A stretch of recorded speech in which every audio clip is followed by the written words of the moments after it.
కావాలనే మీ కలను నెరవేర్చుకోండి. సంప్రదించండి హెగ్డే ఫెర్టిలిటీ, హైదరాబాద్, తెలంగాణ.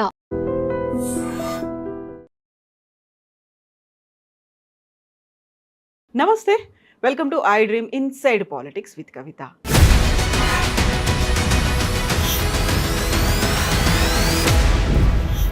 టీఆర్ఎస్ తెలంగాణ రాష్ట్ర సమితి ఏర్పడి ఏప్రిల్ 27, 2025కి 25 సంవత్సరాలు పూర్తి చేసుకుంటోంది. ఈ 25 ఏళ్ల ప్రస్థానంలో టీఆర్ఎస్ సాధించినటువంటి విజయాలేంటి, ఇక్కడి నుంచి భవిష్యత్ కార్యాచరణ ఎలా ఉండబోతుంది, యాక్చువల్గా టీఆర్ఎస్ సంబరాల, బీఆర్ఎస్ చేసుకున్నటువంటి సంబరాల అనేటువంటి ఒక అనుమానం, ఒక డౌట్ కూడా వినిపిస్తున్నప్పటికీ కేసీఆర్ ఎలాంటి దిశానిర్దేశం చేయబోతున్నారు, యాక్చువల్గా ఈ బహిరంగ సభ నుంచి ఏం ఎక్స్పెక్ట్ చేయొచ్చు? మనతో పాటుగా ఉన్నారు పొలిటికల్ అనలిస్ట్ ప్రకాష్ గారు. ప్రకాష్ గారు నమస్కారం అండి.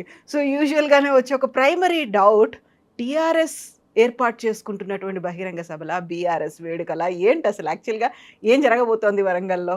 ఇప్పుడు మీ పేరు కవిత, మీరు ఈ పేరు వద్దనుకొని ఒక గెజెట్ పబ్లికేషన్ ద్వారా ఇంకొక పేరు పెట్టుకుంటారు.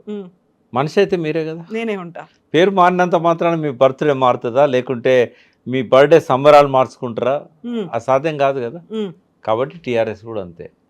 టీఆర్ఎస్ అనేది ఒక పార్టీ, ఆ పార్టీ పేరు మార్చుకున్నంత మాత్రాన ఆవిర్భావ దినం మారదు, దాని వయస్సు మారదు. కాబట్టి ఇంకో బర్త్డే ఉండదు దానికి. కాకపోతే దిశానిర్దేశం అనేది ఉంటుంది, ఏ గమ్యంకు వెళ్ళాలి, ఏ లక్ష్యంతో పనిచేయాలని. ఇప్పుడు ఉద్యమ పార్టీ, రాజకీయ పార్టీ, ఆ తర్వాత జాతీయ పార్టీ, ఇప్పుడు ఏంటి అనేది ఒక క్వశ్చన్ మార్క్ అక్కడ కనిపిస్తుంది కదా ప్రస్థానంలో. ఈ మజిలీని ఎట్లా చూస్తారు మీరు? అంటే ఉద్యమ పార్టీగా మొదలై తెలంగాణ రాష్ట్ర సమితి పేరుతో స్టార్ట్ అయ్యి భారత రాష్ట్ర సమితిగా ఎదిగింది అది.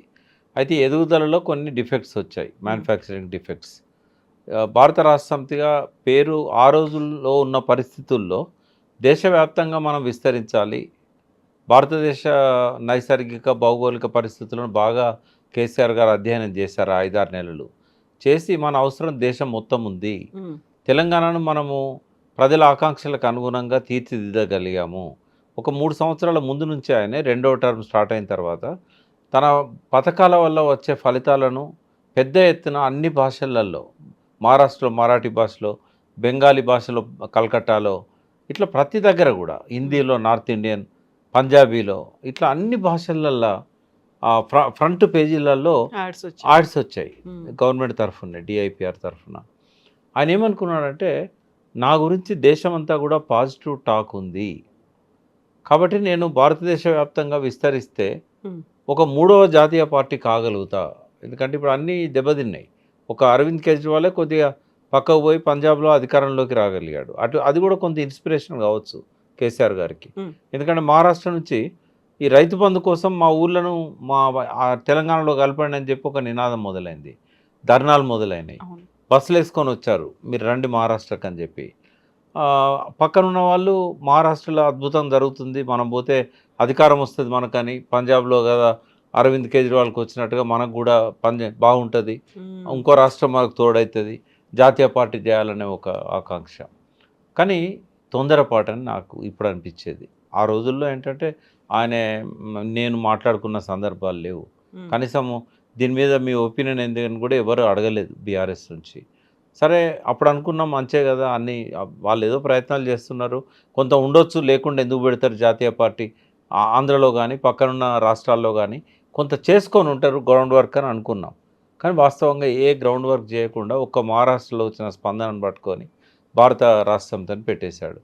అది ఇప్పుడు అనుభవంలో తేలింది ఏంటంటే తప్పుడు నిర్ణయం అని. ఆ తర్వాత ఎలక్షన్స్ రిజల్ట్స్ వచ్చిన తర్వాత ఒక్కసారి కూడా ఇటు అస్సాం కావచ్చు, ఆంధ్రప్రదేశ్ కావచ్చు, మీరు అన్నట్టుగా మహారాష్ట్ర, ఎక్కడి నుంచి కూడా అక్కడ ప్రతినిధులు, అక్కడ ఉన్నటువంటి అధ్యక్షులు వచ్చి మాట్లాడలేదు, ఈయన కూడా వెళ్ళి వాళ్ళని కలవలేదు కదా. అంటే వాళ్ళు ఎన్నోసార్లు ఫోన్లు చేశారని చెప్పారు. నేను కూడా మహారాష్ట్రలో ఉన్న ఈ బీఆర్ఎస్ టీం లీడర్లతో సంబంధం ఉండే నాకు, ఎందుకంటే అప్పుడు మీటింగ్స్ పెట్టినప్పుడు నేను పోయినాను పరిశీలించుదామని. తర్వాత నేను జాతీయ ఈ నదుల మీద నేను అధ్యక్షునిగా ఉన్నా కాబట్టి ఫ్రీక్వెంట్గా నేను మహారాష్ట్ర అన్ని రాష్ట్రాలు తిరుగుతూ ఉంటాను. అయితే వాళ్ళు నాకు ఫోన్లు చేసి కంప్లైంట్ చేశారు, సార్ ఎలక్షన్ రిజల్ట్స్ వచ్చి ఓడిపోయిన తర్వాత మా ఫోన్లు ఎవరు ఎత్తట్లేదు, మరి మేము ఉండాలన్నా, మేము పోవాలన్నా, మాకు కనీసం ఒక డైరెక్షన్ కూడా ఇస్తలేరు.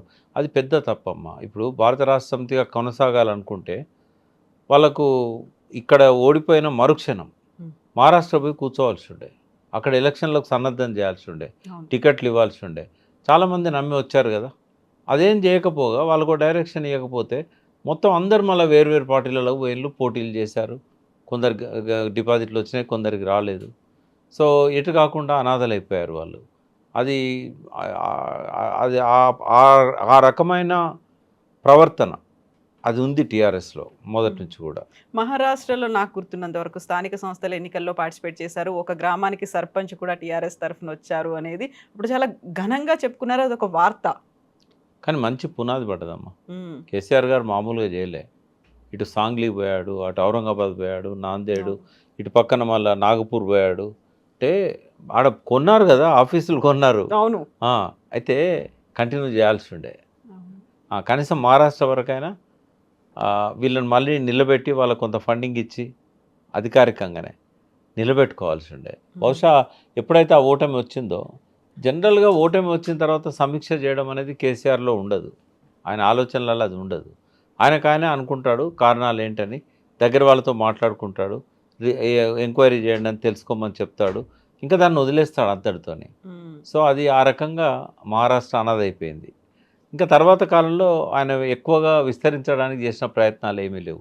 జాతీయ స్థాయిలో ఆయన ఒకవేళ ఎంపీగా తనే పోటీ చేసి గెలిచి, ఇది సిద్దిపేట నియోజకవర్గం నుంచి వెంకటరామరెడ్డి టికెట్ ఇచ్చే బదులు ఆయనే పోటీ చేసి గెలిచి ఎమ్మెల్యేకి రిజైన్ చేసి ఉంటే, ప్రతిపక్ష నాయకత్వం మన కేటీఆర్ గారికి ఇచ్చి ఉంటే డెఫినెట్గా ఏంటంటే మళ్ళీ దేశవ్యాప్తంగా ఆయన ఉన్న వాక్చాతుర్యము, దేశవ్యాప్తంగా ఉన్న పరిస్థితుల పట్ల ఆయనకున్న అవగాహన, ఆయన ఒక జాతీయ నాయకునిగా ఎదిగేవాడు.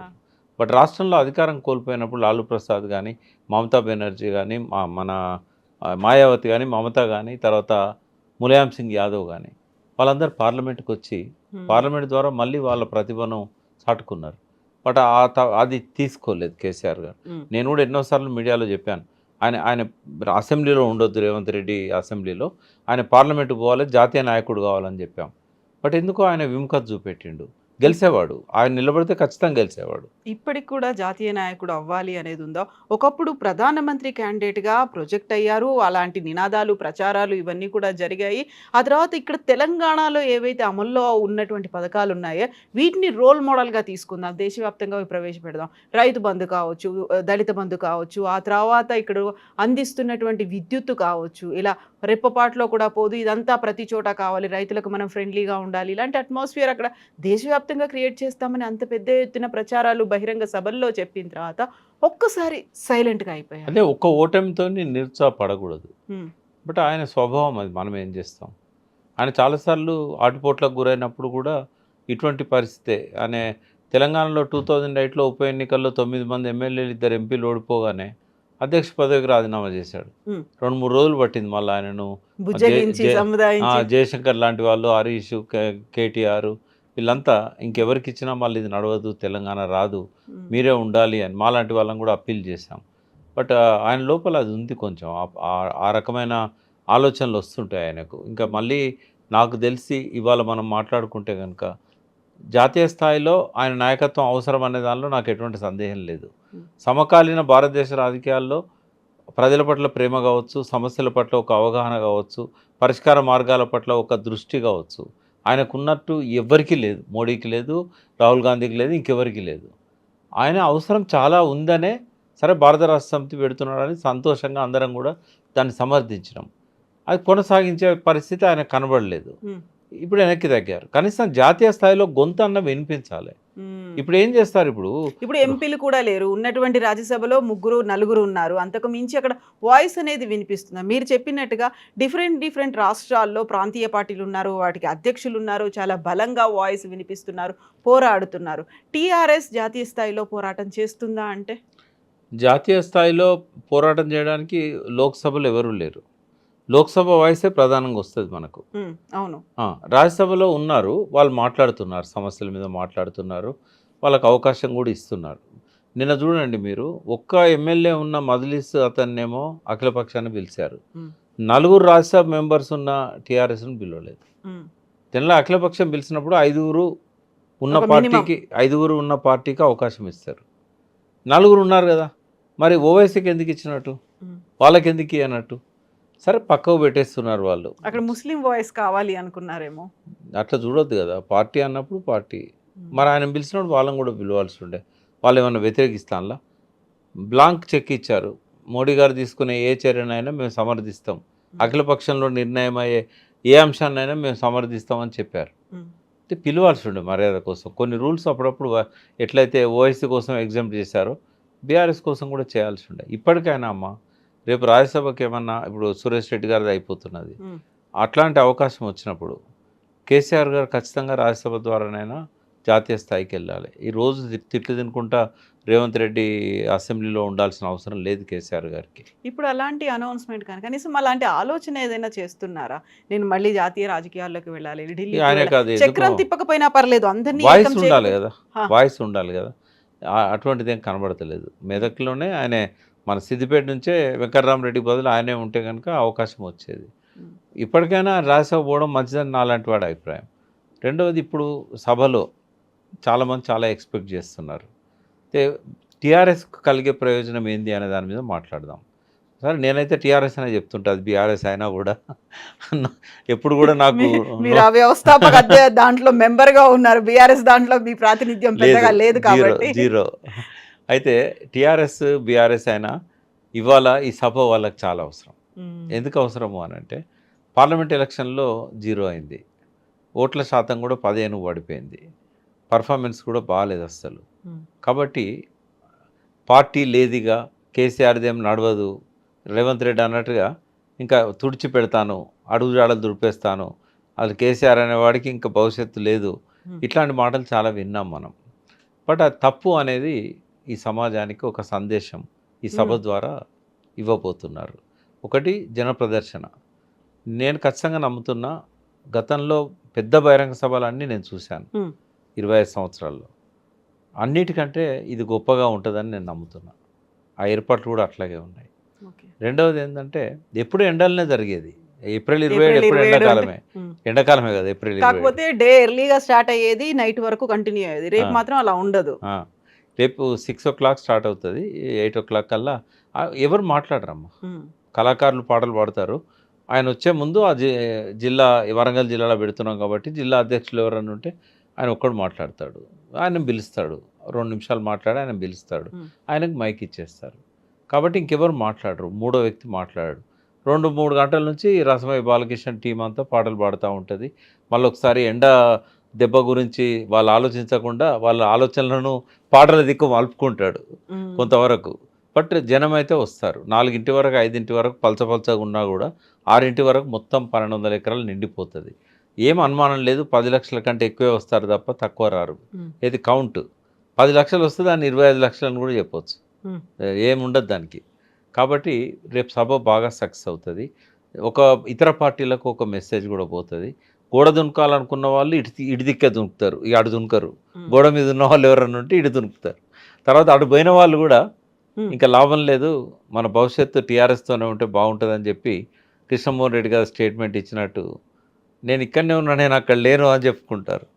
పార్లమెంట్లో కూడా రిటర్న్గా, అక్కడ సుప్రీంకోర్టులో కూడా రిటర్న్గా ఇస్తారు, మేము టీఆర్ఎస్లోనే ఉన్నాము కాబట్టి మా మీద చర్యలు తీసుకోవాల్సిన అవసరం లేదు అని. సో ఇట్లాంటివన్నీ జరుగుతూ ఉంటాయమ్మా. కాబట్టి ఇది ఈ టైంలో టీఆర్ఎస్కు ఈ బల ప్రదర్శన అవసరం. ఇక కేసీఆర్ గారు మీడియా దాదాపు 1 year నుంచి మీడియాలో లేరు. వారు వాళ్ళ చాలా విషయాలు చెప్పాల్సినవి ఉన్నాయి. వారి ఉపన్యాసం కూడా ఫస్ట్ వరంగల్ రుద్రమదేవికి, కాళోజీకి, జయశంకర్కు, వీళ్ళందరితో మొదలవుతుంది. అది మొదలైన తర్వాత ఈ ఫెయిల్యూర్స్ దీని గురించి చెప్పడానికి ముందు ఏం చేస్తారంటే, గతంలో తెలంగాణ ఎట్లుండే సమైక్య రాష్ట్రంలో, ఎండిన పొలాలు, తర్వాత నీళ్ళు లేకపోవడం, పంటలు ఎండిపోవడం, ఆత్మహత్యలు రైతులై, వాటి గురించి మాట్లాడితే నక్సలైట్ అని చంపేయడం, ఎన్కౌంటర్స్, రక్తసిక్తమైన తెలంగాణ ఇదంతా. అంతకంటే ముందు భూస్వామ్య తెలంగాణ, రాచరిక పాలనలో ఎట్లా మగ్గిపోయింది, ఇవి చెప్పుకుంటూ వచ్చేసి ఏం చేస్తారంటే ఇప్పుడున్న పరిస్థితిలోకి ల్యాండ్ అవుతాడు. నేను ఇంత చక్కగా చేశాను, ఇన్ని పథకాలు పెట్టాను, మీరు ఆశపడ్డారు 15,000కు, ఆ 10,000 కూడా వస్తలేవు రైతు బంధు, రుణమాఫీకి ఆశపడ్డారు, నేను చేయగలిగిన అందరికీ, వీళ్ళు చేయలేకపోయినలు. ఇక అక్కడ నుంచి స్టార్ట్ చేసి ఒక్కొక్క పథకం ఎట్లా వైఫల్యం చెందింది, ఆశ పెట్టి ఎట్లా మోసం చేశాడు రేవంత్ రెడ్డి. కాబట్టి అప్రమత్తంగా ఉండాలి, ఇటువంటి ఇక ముందు జరగకుండా చూడాలి. శ్రీరామ రక్ష టీఆర్ఎస్ఏ, నేను లేకపోతే ఆ కాళేశ్వరం మళ్ళీ రాదు, ఆ మేడిగడ్డ గట్టరు, ఇట్లాంటివన్నీ వస్తాయి. బహిరంగ సభలో కేసీఆర్ మాట్లాడాలి, ఆయన బయటికి రావాలి అని అయితే ఎంతగా ఎక్స్పెక్ట్ చేశారో, వస్తారు, మాట్లాడతారు.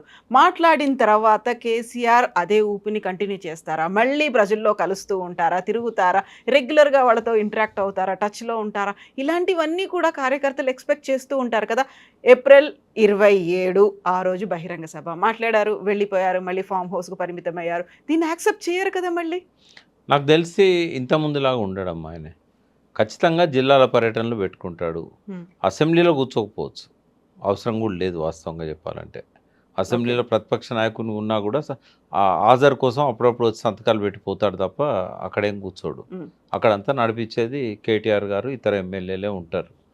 ఇక్కడ మాత్రం ఖచ్చితంగా ఏంటంటే ప్రజల మధ్య ఆయన పోవడానికి కొన్ని అవకాశాలు క్రియేట్ చేసుకుంటాడు.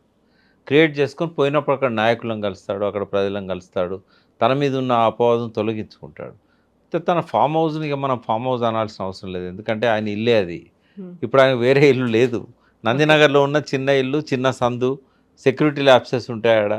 ఆ ఇంటికి ఎవరైనా వచ్చినా కూర్చోబెట్టే పరిస్థితి ఉండదు. కేటీఆర్ గారు ఎవరు తన అవసరమైన వాళ్ళని కాసేపు పిలుచుకొని మాట్లాడుతుంటాడు.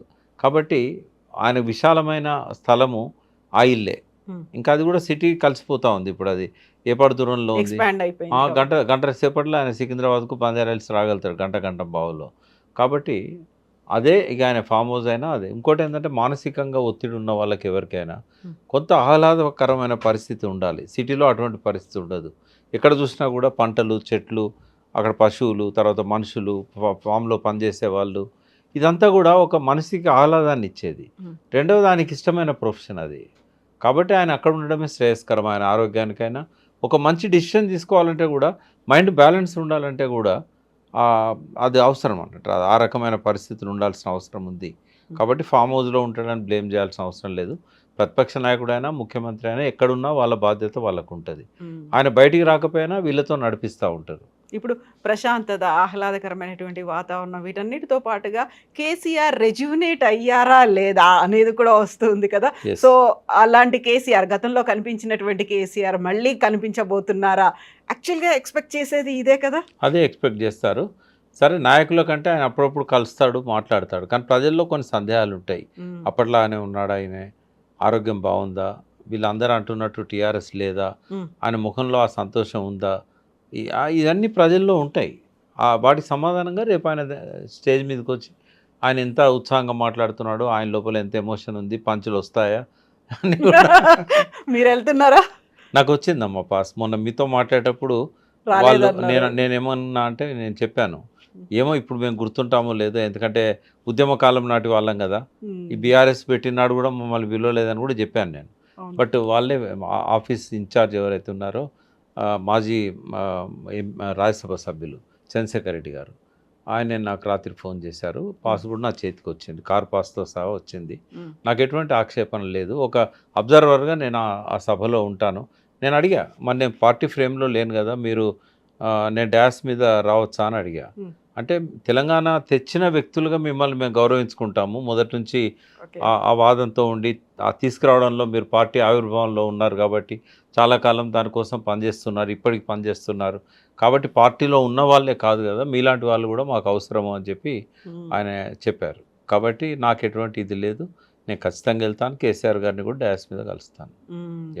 సో సామాన్య కార్యకర్తలు, టీఆర్ఎస్లో ముందు నుంచి ఉన్న వాళ్ళు ఏదైతే కోరుకుంటున్నారో కేసీఆర్ నుంచి, అదే మీరు కూడా కోరుకుంటున్నారు కదా. నేను ఒకటి చెప్పనా అమ్మ, కేసీఆర్ గారి ఊపిరి ఉన్నంత వరకు కూడా ఆయనకి ఈక్వల్గా ఉండే ఒక ముఖ్యమంత్రిని మనం చూడలేము.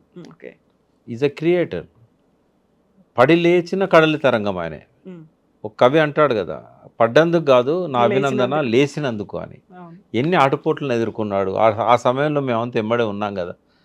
ఆయనకున్న ప్రేమ కానీ, మమకారం కానీ ప్రజల పట్ల, ఈ ప్రాంతం పట్ల, ఆయన అసంపూర్తిగా వదిలేసిన లక్ష్యాలు పూర్తి కావాలన్నా కూడా ఆయనే ఉండాలి. మళ్ళీ ఒకసారి ఆయన మళ్ళీ అధికారంలోకి వచ్చాడనుకోండి, ఖచ్చితంగా ఆకాంక్షలు ఏవైతే ఇప్పుడు పూర్తిగా తెలంగాణ ఆకాంక్షలు నెరవేరలేదని చెప్పి విమర్శలు వస్తున్నాయో వాటికి ఖచ్చితంగా ఆయన పరిష్కారం చేయగలుగుతాడు.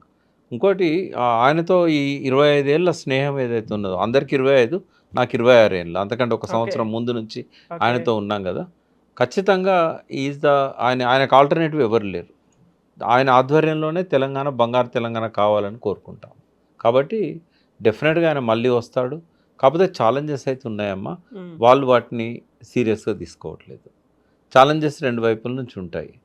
ఒకటి, ప్రజల లోపల 2 సార్లు ఈయనకి వేసినాం, ఓసారి కాంగ్రెస్కి వేసినాం, ఇంకోసారి బీజేపీకి వేద్దాం అనే ఆలోచనలు ఉంటాయి. రెండవది, బీజేపీ బీసీల ఆర్గనైజేషన్స్ అన్నింటినీ కూడా తమ వైపు తిప్పుకుంటున్నాయి. మందకృష్ణ గారిని ఎట్లయితే మీకు ఎంఆర్పిఎస్ మేమే చేస్తాం రిజర్వేషన్ అని చెప్పి పరేడ్ గ్రౌండ్లో పెద్ద మీటింగ్ పెట్టి ఆయన భుజం తట్టాడు కదా, అట్లా బీసీ సంఘాల నాయకులను కూడా వాళ్ళ దిక్కు పెట్టుకుంటున్నారు. ఆర్ కృష్ణ అయితే నేరుగా జాయిన్ అయిపోయాడు. ఆయన రాజ్యసభ సభ్యులు రిజైన్ చేశాడు, మళ్ళీ బీజేపీ నుంచి ఎలెక్ట్ అయ్యాడు. కాబట్టి బీసీలను కూడగట్టుకొని ఈటెల రాజేందర్ను ఇంకొక మున్నూరు కాపు వ్యక్తినో వాళ్ళు అధ్యక్షుని చేయబోతున్నారు. కాబట్టి బలమైన పార్టీగా ఎదగబోతున్నది బీజేపీ. దానికి ఎవరైనా టీఆర్ఎస్ నుంచి తోడయ్యారనుకోండి, ఇంకా అసలు తిరిగే ఉండదు వాళ్ళకు. అదే ఊహాగానాలు వస్తున్నాయి. ఎందుకంటే చాలాసార్లు మోడీ గారు టీఆర్ఎస్లో ఉన్న మరికొందరు అగ్రనాయకులను ఆయన ఫస్ట్ టర్మ్ నుంచి కూడా గాలాలు వేసే ప్రయత్నం చేస్తున్నాడు.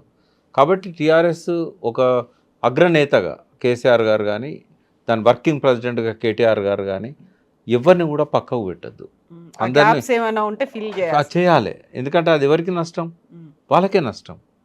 కాబట్టి వాస్తవంగా లాస్ట్ 10 years చరిత్ర చూస్తే ప్రతిపక్షాన్ని లేకుండా చేస్తానని చెప్పి ప్రతిపక్షాన్ని పెంచిందే కేసీఆర్ గారు.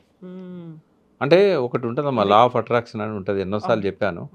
మనము ఎవరైతే వీడేమైనా చేస్తాడేమో అని మనసులో అనుకుంటే మనమే వైబ్రేషన్ పంపి వాడు ఏదో చేసేటట్టు తయారు చేస్తున్నాం. మనం వీడితో ప్రమాదం ఉంటుందేమో అంటే అప్పటిదాకా మనకు ఉండదు, ప్రమాదం ఏదో చేయాలి ఆలోచన ఉండదు ఈ వైబ్రేషన్స్తోని. అందుకే లా ఆఫ్ అట్రాక్షన్ వాళ్ళిద్దరు చదువుకోవాలి. ఎందుకంటే లా ఆఫ్ అట్రాక్షన్ అనేది చాలా డేంజర్ అమ్మా. అది నెగిటివ్ కావచ్చు. మనం ప్రమాదం జరుగుద్దేమో అంటే జరుగుతుంది, ప్రమాదం జరగవద్దు అనుకుంటే జరగదు. కాబట్టి వాళ్ళు కొంతమందిని పక్క పెట్టాలనుకున్నా, కొంతమంది పట్ల వాళ్లకు ఏదన్నా ఒక అవిశ్వాసమో ఇట్లాంటి అపనమ్మకమో ఉన్నా కూడా కలుపుకొని ముందుకు పోతే ఇందులో చీలిక రాదు. రెండవది, బీసీలను కూడా వాళ్ళకు ఎజెండా ఇవ్వాలి. ఇది సందర్భం కాదు ఈ సభ, కానీ రాబోయే రోజుల్లో చెప్పాల్సిన అవసరం. గతంలో 2003లో BC agenda, SC agenda, SC ఎస్టీల ఎజెండా, దళిత ఎజెండా, ఆ సంబంధిత కులాలలో ఉన్న మేధావులను వాళ్ళని పిలిచి కూర్చోబెట్టి 2 పాలసీలు తయారు చేశారు. సో ఇప్పుడు అవసరం ఉంది. ఇప్పుడు అన్ని కులాలకు వాళ్ళ మేమెంతో మాకంతా అనే ఒక నినాదం ఉంది కదా, ఆ నినాదం ప్రకారంగా మేము ఏమిస్తాం. కేవలం స్కాలర్షిప్లు లేకుంటే ఫైనాన్స్ కార్పొరేషన్ పెట్టి ఆటోలు కొనిస్తాం, షాపులు పెడితే ఇది కాదు వాళ్ళు కోరుకుంటున్నది. ఎవరికి వాళ్ళు ఇంకా ఎక్కువ ఎక్స్పెక్ట్ చేస్తారు. మాలాంటి వాళ్ళని కూర్చోబెట్టుకుంటే చాలా విషయాలు చెప్తాం. ఎజెండా ఎట్లుండాలి, దళిత ఎజెండా ఎట్లుండాలి, బీసీ ఎజెండా ఎట్లుండాలి.